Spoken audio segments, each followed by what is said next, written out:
Topic है Parkinson disease. और Parkinson disease का नाम पार्किंसन क्यों पड़ा? सबसे पहला क्वेश्चन तो ये रेज होता है कि पार्किंसन क्यों बोलते हैं इस डिसीज को। 1817 में जो पार्किंसन के बारे में सबसे पहले जिन्होंने डिस्क्राइब किया था वो थे जेम्स पार्किंसन, और इन्हीं के नाम पे इस डिसीज का नाम पार्किंसन पड़ा।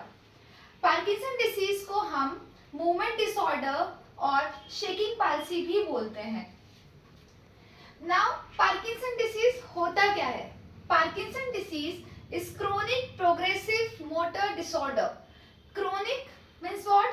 कि ये जो बीमारी है ये स्लोली और ग्रेजुअली आपको पता चलती है, अचानक ये बीमारी नहीं होती। लाइक फर्स्ट ऑफ ऑल सबसे पहले हमारा एक एक्सट्रीमिटी इन्वॉल्वमेंट होगा, उसके बाद धीरे धीरे हमारी दोनों एक्सट्रीमिटी इन्वॉल्वमेंट होगी। इस तरीके से ये धीरे धीरे इसमें प्रोग्रेशन होता है। प्रोग्रेसिव मतलब लगातार आगे प्रोग्रेस होना, बढ़ते जाना।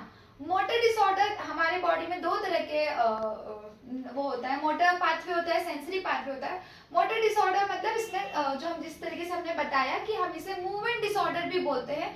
जितने भी इसमें मूवमेंट होंगे वो हमारे क्या होते हैं, डिस्टर्ब हो जाते हैं। That is why it is called chronic progressive motor disorder. Now there are other point, the characteristics by cardinal features, like we can mnemonic it by trap.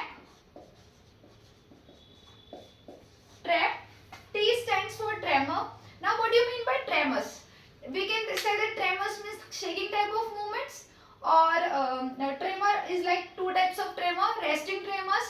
In resting tremors क्या होता है? Usually आप जब जो भी patient हो, जो भी पार्किंसन डिसीज से सफर कर रहा होगा, उसे रेस्टिंग के टाइम पे कंटिन्यूअसली शेकिंग मूवमेंट्स होंगे। और एक होते हैं हमारे फंक्शनल ट्रेमर्स होते हैं, जब भी आप कोई मूवमेंट लाइक राइटिंग पार्ट कर रहे होगे तो आपको ट्रेमर्स फील होंगे। सेकेंड होता है हमारा जो कैरेक्टरिस्टिक फीचर या जो कार्डिनल फीचर्स है वो है रिजिडिटी। रिजिडिटी का मीन्स होता है जकड़न। रिजिडिटी यूजुअली टू टाइप्स की रिजिडिटी हमें मिलती है। First of all cogwheel rigidity and the other is the lead pipe rigidity. cogwheel rigidity usually जो होता है वो अपर एक्सट्रीमिटी में हमें मिलती है, और जो लेड पाइप रिजिडिटी जो होती है, जो जकड़न जिस टाइप की होती है, वो होती है हमें लोअर एक्सट्रीमिटी में मिलती है। cogwheel rigidity में होता क्या है?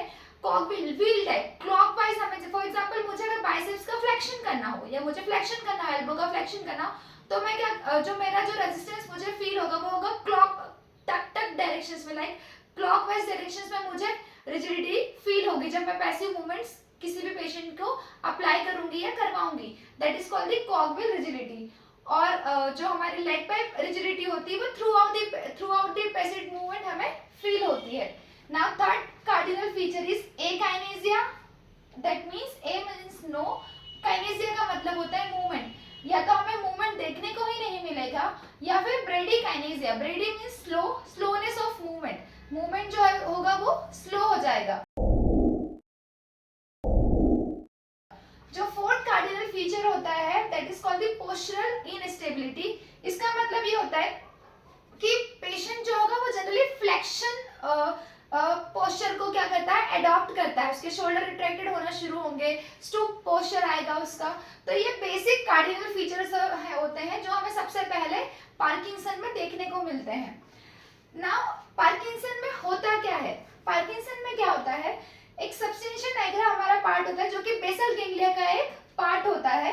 सबस्टेंशिया नाइग्रा जिसको मैंने एसएन से डिनोट किया, substantia nigra is a part of the basal ganglia, a group of structures that connect or make a circuit to interlink with the brain. अब सबस्टेंशिया नाइग्रा का काम क्या होता है? सबस्टेंशिया नाइग्रा पे यूजुअली हमारे पास डोपामिन और जो हमारा होता है एसिटाइलकोलिन ट्रांसमीटर, न्यूरोट्रांसमीटर वहां पे हमें मिलते हैं। सबस्टेंशिया नाइग्रा क्या करता है? यूजुअली जो न्यूरॉन्स होते हैं वहां पर उसको क्या कर देता है, उनका क्या करता है, वो डिस्ट्रक्शन कर देता है, डिस्ट्रक्शन ऑफ द न्यूरोट्रांसमीटर्स, जिसकी वजह से क्या होगा, डोपामिन का लेवल जो होगा वो क्या होगा, डिक्रीज होना शुरू होगा। पार्किंसन में इम्बैलेंस होता है, हमारे पास जो इनहिबिटरी डोपामिन होता है और एक्साइटेटरी एसिटाइलकोलिन होता है, इनका इम्बैलेंस होने की वजह से मूवमेंट डिसऑर्डर कॉज होता है। अब जब डोपामिन और एसिटाइलकोलिन दोनों अगर इक्वल अमाउंट में लाइक बैलेंस्ड है तो हमारे जो मूवमेंट होंगे इट विल बी नॉर्मल। लेकिन मान लो डोपामिन का लेवल अगर हमारी बॉडी में कम हो जाता है, क्योंकि सस्टेनिशिया नाइग्रा जो न्यूरॉन्स है उसको क्या कर रहा है, उसका डिस्ट्रक्शन करना शुरू कर देता है, जिसकी वजह से डोपामिन का लेवल कम होगा। जहां डोपामिन का लेवल कम हुआ, ऑटोमेटिकली एसिटाइलकोलिन का लेवल क्या होगा, इंक्रीज होना शुरू होगा, जिसकी वजह से क्या होगा, पार्किंसन डिसीज कॉज होगी, और इसीलिए हम बोलते हैं इसको मूवमेंट डिसऑर्डर। जैसे कि मैंने बताया, डोपामिन और एसिटाइलकोलिन क्या होते हैं, न्यूरोट्रांसमीटर होते हैं, जिनका काम क्या होता है, रेगुलेट करना हमारे बॉडी फंक्शंस को, चाहे वो वॉलंटरी हो चाहे इनवॉलंटरी मूवमेंट्स हो, चाहे वैसोडाइलेटेशन करवाना हो, चाहे डोपामिन का यूजुअली फंक्शन क्या होता है, एक ये हार्मोन होता है जो प्लेजर या जो हमारे मूड स्विंग्स के लिए रिस्पॉन्सिबल होता है। So this is all about basic about the Parkinson disease. Now we further go for the etiology of the Parkinson disease. Etiology of the Parkinson disease. हमें ये जानने की बहुत जरूरत है कि डोपामिन का लेवल कम कैसे होता है, क्या होता है इसकी पूरी etiology के अंदर। क्या होता है, जो गाबा न्यूरॉन होता है, गाबा न्यूरॉन एक इंटर न्यूरॉन है between the dopamine and the acetylcholine. जैसा कि हमने बताया था मैंने कि डोपामिन और जो एसिटाइलकोलिन होते हैं ये न्यूरोट्रांसमीटर होते हैं, जो कि हमारे वॉलंटरी और इनवॉलंटरी मूवमेंट्स के लिए रिस्पॉन्सिबल होते हैं। अब गाबा इंटरन्यूरॉन क्या होता है, इनिबिट होता है eight the level of the substantia Niagara. सस्टेनिशिया Niagara के लेवल पे जब गाबा इनिबिट होगा, क्योंकि इंटरन्यूरॉन है ये, डोपामिन जो यूजुअली क्या होता है, न्यूरोस्ट्राइटम, हमारे जो न्यूरोस्ट्राइटम और सस्टेनिशिया नाइग्रा दो हमारी न्यूरल साइट्स है, ये दोनों न्यूरल साइट्स पे क्या होता है, हमारा जो है एक्साइटेशन और जो हमारा इनिबिशन का जो कपलिंग होता है वो करवाते हैं।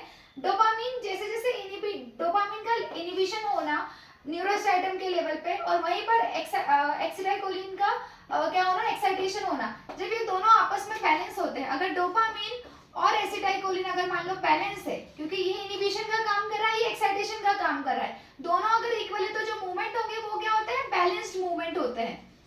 ठीक है, तो स्टेप 1 में क्या होता है, inhibition of the GABA neuron at the level of the substantia nigra, this is neural site. Now step 2, what happens, dopamine neurons inhibition at the neural site of neurostriatum. After that, level 3 is excitation of the acetylcholine that connect to the muscle. So after that movement is balanced. अगर मान लो dopamine neurons का level अगर मान लो कम होते जाता है, less होता है, क्योंकि सस्टेंशन मैंने बताया था कि हमारे जो सस्टेंशन नाइग्रा क्या करता है, न्यूरॉन्स का डिस्ट्रक्शन करता है। न्यूरॉन्स का डिस्ट्रक्शन होने के कारण क्या होगा, हमारे सेल डेथ होना शुरू होगी।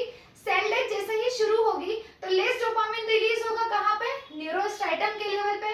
अब न्यूरोस्ट्राइटम के लेवल पे अगर मान लो डोपामिन का रिलीज होना कम होता है, तो उसकी वजह से क्या होगा, हमारे जो एसिटाइलकोलिन का प्रोडक्शन क्या होगा, वो ज्यादा होगा, क्योंकि अगर इसका ये कम हो गया, क्योंकि इसका काम क्या था, ये अगर कंटिन्यूअसली इनहिबिट हो रहा था तो ये दोनों बैलेंसिंग हो रहे थे, पर अगर ये लैकिंग हो गया है तो ये कंटिन्यूअसली बढ़ते जाएगा, क्योंकि आपस में बैलेंसिंग नहीं होगा।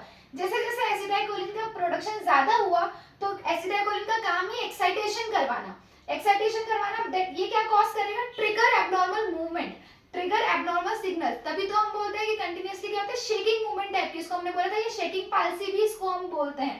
तो क्या होंगे, हमारे जो मूवमेंट होंगे वो एब्नॉर्मल होंगे। एब्नॉर्मल मूवमेंट होने के कारण जो हमारी मोबिलिटी होगी, कभी हमारी स्पीड फास्ट होगी, कभी हमारे जो वॉकिंग का पैटर्न होगा वो स्लो स्टेप्स होंगे।